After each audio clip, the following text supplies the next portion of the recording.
Price Lord இயேசுவின் நாமத்தினால இன்றைக்கும் உங்களை டெய்லி மன்னாக்குள்ளாக கர்த்தருடைய வசனத்தை தியானிக்கும்படி உங்களை நான் அன்போடு வரவேற்கிறேன்.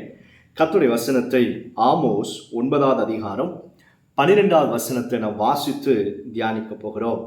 அந்நாளில் விழுந்து போன தாவீதின் கூடாரத்தை நான் திரும்ப எடுப்பித்து அதன் திறப்புகளை அடைத்து அதில் பழுதாய் போனதை சீர்படுத்தி பூர்வ நாட்களில் இருந்தது போல அதை ஸ்தாபிப்பேன் என்று இதை செய்கிற கர்த்தர் சொல்லுகிறார்.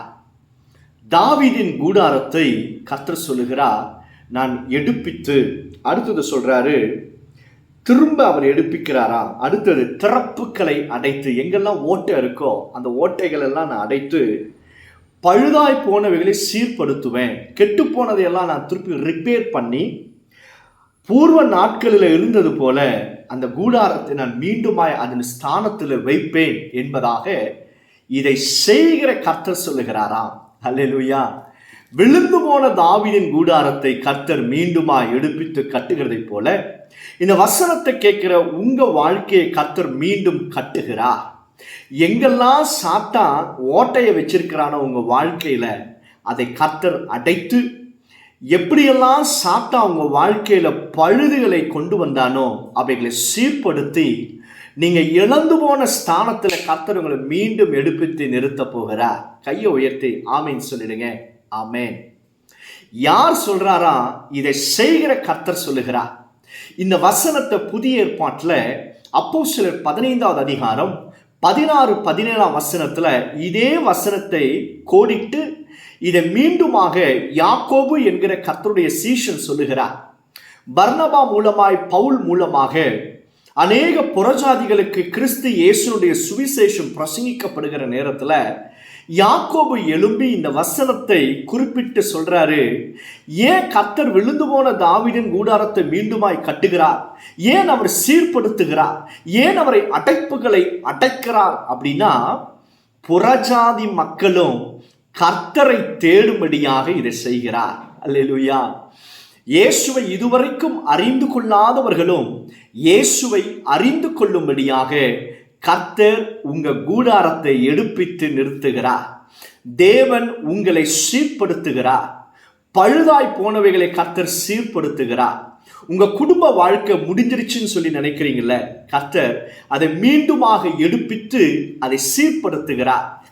எங்கெல்லாம் பாவம் உள்ள வந்துருச்சோ, அதுக்குரிய ஓட்டை எங்கெல்லாம் இருந்துச்சோ அந்த ஓட்டையை பரிசுத்த ஆவியானவர் அடைத்து உங்களை மீண்டும் தேவன் வைத்திருந்த ஸ்தானத்தில் கொண்டு போய் வைத்து அவர் உங்களுக்காக இவைகளை செய்ய போகிறார். ஏன் செய்கிறார் தெரியுமா?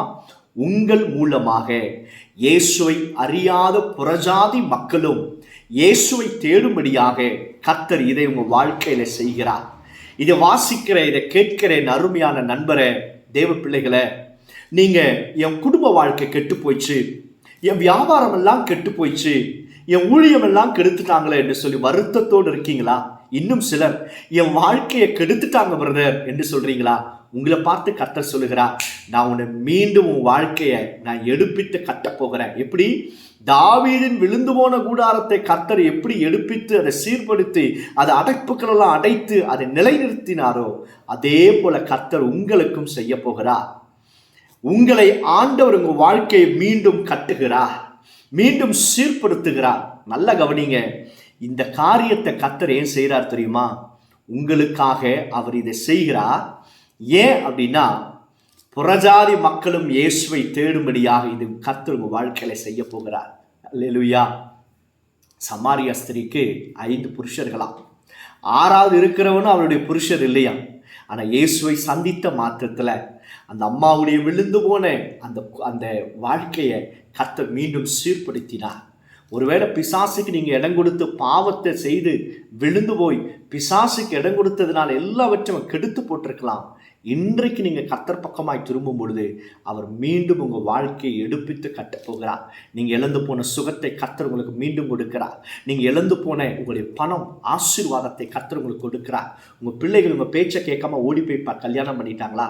கர்த்தர் அவைகளை சீர்படுத்த போகிறார்.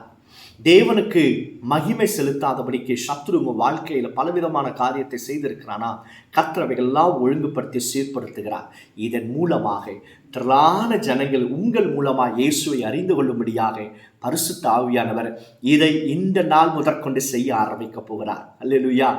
ஜெபம். பரலோக பிதாவே, இந்த வசனத்தை கேட்கிற பிள்ளைகளுடைய வாழ்க்கையில சத்துரு எதையெல்லாம் எடுத்துக்கொண்டு போனானோ, எதையெல்லாம் கெடுத்து போட்டானோ, அவையெல்லாம் இயேசுவின் நாமத்தினால மீண்டுமாய் நீர் எழுப்புவதற்காக ஸ்தோத்திரம், சீர்படுத்துவதற்காக ஸ்தோத்திரம். உடைய பிள்ளைகளுடைய முகத்தை உடைய மகிமையினாலே நிரப்பி இவர்கள் மூலமாய், எங்கள் மூலமாய் புறஜாதி மக்களும் இயேசுவை தேடும்படியாக ஒரு அற்புதத்தை செய்யும். இயேசு மூலம் ஜெபிக்கிறோம் பிதாவே. ஆமென், ஆமென். இந்த நாள் கர்த்தர் உங்களை ஆசீர்வதிப்பார். அல்லேலூயா. Thank you. God bless you all.